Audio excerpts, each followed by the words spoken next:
materi ke-8 itu ada hadis dhaif dan macam-macamnya. Yang pertama itu dhaif karena keputusan sanadnya, di mana sanad terputus apabila dalam periwayatan terdapat perawi yang gugur di rentetan sanad. Nah, ada yang gugur dari awal, di tengah, dan di akhir.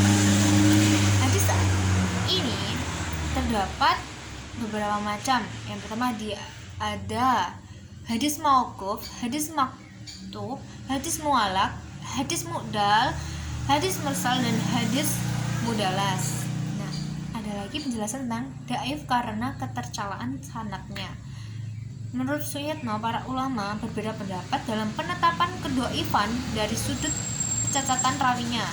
Nah, dalam hadis ini terdapat 11 macam, yaitu ada hadis mabruk, hadis munkar, hadis mu'allaq, hadis mudraj, hadis maklub, hadis mudorib, hadis muharraf, hadis musahah, hadis mubham, dan hadis syad. Yang terakhir ada hadis muqattali ya. Itu penjelasan dari materi yang ke-8.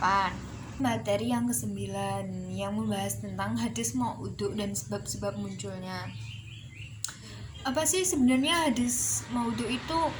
Menurut bahasa, maudhu yang mempunyai banyak arti menurut konteks dari kalimat itu sendiri. Menurut Hasbi As-Siddiq, hadis maudhu adalah hadis yang dibuat-buat, yakni hadis yang dianggap cacat dan disebabkan karena kedustaan para perawi. Nah, ada lagi sejarahnya, yaitu para pakar itu berbeda pendapat tentang awal mulanya fungsi hadis maudhu. Mustafa As-Siba menyatakan hadis maudhu itu terjadi pada awal 10 Hijriah, dan menurut Syubhi Al-Sahih itu pada 41 Hijriah. Nah, ada sebab-sebabnya hadis maudhu itu muncul. Yang pertama itu karena pertentangan konflik, dan yang kedua itu ada kebencian terhadap Islam. Yang ketiga itu ada perselisihan di bidang teologi dan jurisprudensi. Yang keempat itu ada fanatik. Yang kelima itu ada kecenderungan sementara orang pada kemauan penguasa. Yang keenam itu ada kecenderungan tukang cerita untuk menarik perhatian para pendengarnya. Nah, apa sih usaha-usahanya? Ada 4, yaitu meneliti sanad hadis. Yang kedua itu ada mengukuhkan hadis-hadis, lalu meneliti rawi hadis dalam menetapkan status kejujurannya. Yang terakhir itu ada menetapkan kaidah-kaidah umum untuk mengklasifikasi hadis.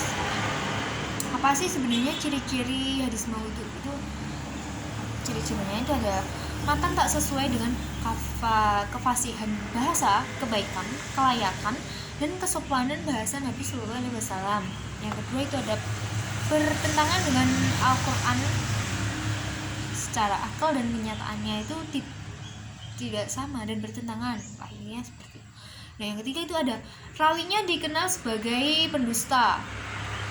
Terus pengakuan sendiri dari pembuat hadis palsu. Dan yang terakhir itu ada petunjuk bahwa di antara perawi ada yang berdusta. Nah, itu penjelasan dari materi yang ke-9.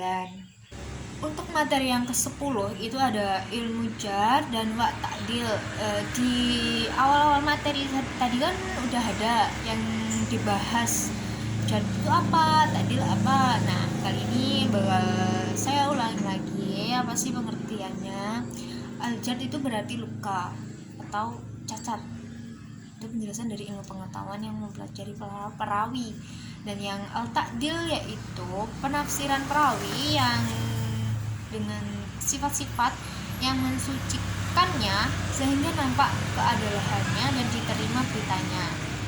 Syarat-syarat yang bisa menulis ilmu ini itu ada 5: berilmu, bertakwa dan jujur, terus mengetahui sebab-sebab jar dan ta'dil. Penilaian jar dan ta'dil itu dilakukan oleh orang yang adil. Terus penilaian ini itu dari satu orang dapat dipadakan selama ia memenuhi syarat. Dan yang terakhir itu mengetahui penggunaan lafal dan ungkapan bahasa Arab. Apa sih sebenarnya fungsinya ilmu menentukan kualitas perawi dan nilai hadisnya dan menetapkan periwayatannya seorang perawi agar bisa diterima atau harus ditolak sama sekali. Itu penjelasan dari materi yang ke-10. Untuk materi yang ke-11 ini akan membahas tentang para perawi hadis dan kitab-kitabnya. Siapa saja perawi hadisnya itu apa aja? Itu ada Bukhari, Muslim, Abu Daud, Tirmizi, terus An-Nasa'i dan Ibnu Majah. Nah, yang pertama nanti mau membahas Imam Bukhari dengan kitab Sahih, di mana para ulama itu sepakat bahwa Sahih Bukhari itu merupakan kitab yang paling sahih setelah Al-Quran. Nah, yang kedua itu ada Imam Muslim dengan kitab Sahih. Kitab Sahih ini belum pernah didapati sebelum dan sesudahnya dalam segi tertib susunannya, sistematisnya, tidak bertukar, tidak berlebih dan tidak berkurang sanadnya. Terus yang ketiga itu ada Imam Abu Daud dengan kitab Sunan. Dalam hadis Daud banyak teknik pembahasan seperti fikih yang membicarakan tentang hukum dan tidak membahas masalah kisah. Untuk yang keempat itu ada Imam Al-Nasa'i dengan kitab Sunan, di mana kitab ini mempunyai 5.774 hadis yang sudah diteliti oleh Sayyid Muhammad. Dari segi kualitas hadis ini terdapat sahih, hasan, dan dhaif. Nah, yang kelima itu ada Imam Tirmizi dengan kitab Sunan. Dalam kitab ini diklasifikasikan hadis menjadi sahih, hasan, dan dhaif. Di mana Imam Al-Tirmizi ini setelah menyelesaikan penulisan kitab ini lalu diperlihatkan kepada para ulama Hijaz. Dan yang terakhir itu ada Imam Ibnu Majah dengan kitab Sunan. Di sini kitab induk hadis itu adalah Ibnu Tahrih Al-Maqdis, kemudian diikuti oleh Al-Hafiz Abdul Al-Ghani Al-Maqdisi dalam kitab Al-Ikmal. Mereka mendahulukan sunnah ini atas Al-Muwattah karena banyak zawaidnya atau kitab lain. Nah, ini penjelasan untuk materi yang ke-11. Lanjut untuk ke materi yang ke-12 itu ada Inkar Sunnah. Apa sih Inkar Sunnah itu? Nah, Inkar Sunnah ini dapat diartikan sebagai suatu nama atau aliran suatu paham yang menolak sunnah sebagai sumber syariat. Nah, apa saja sih sebenarnya argumen-argumennya itu? Nah, argumennya itu ada dua, yaitu argumen nakli dan argumen non-nakli. Dimana argumen nakli ini itu argumen yang berupa ayat-ayat Al-Quran, tapi juga berupa sunnah atau hadis.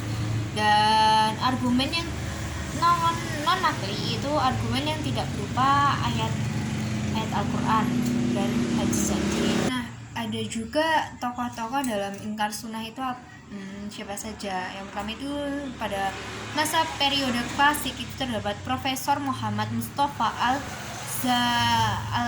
Al-Asmi. Nah, yang kedua itu dalam masa India dan Pakistan itu terdapat Ahmad Khan, Chirag Ali, Maulavi Abdullah Jakralevi, Ahmad Al-Adin Amretseri, terus Aslam Chirahuri, terus Gulam Ahmad Darwes, sama Abdul Al-Khaliq Malwada.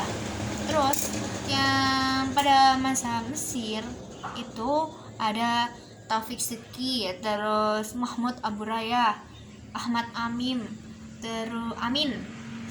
maksudnya, terus Rashid Khalifah, terus Ahmad Syubi Mansur, sama Mustafa Mahmud. Nah, itu tokoh-tokohnya yang terdapat dalam Inkar Sunnah. Ini untuk materi yang terakhir ini ada ilmu tahrij al-hadis teoretik. Apa sih sebenarnya ilmu itu apa? Ilmu itu secara bahasa adalah mengeluarkan dari tempat. Secara istilah itu diartikan mengeluarkan hadis-hadis dari kitab-kitab, kemudian sanad-sanadnya itu disebutkan. Terus apa sih manfaat dan tujuannya itu? Nah, manfaatnya itu mengetahui referensi beberapa buku hadis, mengetahui sanadnya yang tersambung dan terputus, mengetahui status suatu hadis. Terus tujuannya itu apa? Untuk mengetahui sumber asal hadis yang ditakhrij, terus mengetahui ditolak atau diterimanya hadis tersebut, mengetahui hadis-hadis yang pengutipannya, memperhatikan kaidah-kaidah ulumul hadis yang berlaku. Nah, itu yang materi terakhir. Oke, baik, jadi penjelasannya itu udah selesai dari materi yang pertama sampai materi yang ke-13, dari bentuk-bentuk hadis sampai ilmu tahrij dan al-hadis teoritik. Saya minta maaf, saya akhiri semua penjelasannya. Mohon maaf kalau ada salah kata, terus ada yang belibet, mohon dimaafkan. Sekian dan terima kasih. Assalamualaikum warahmatullahi wabarakatuh.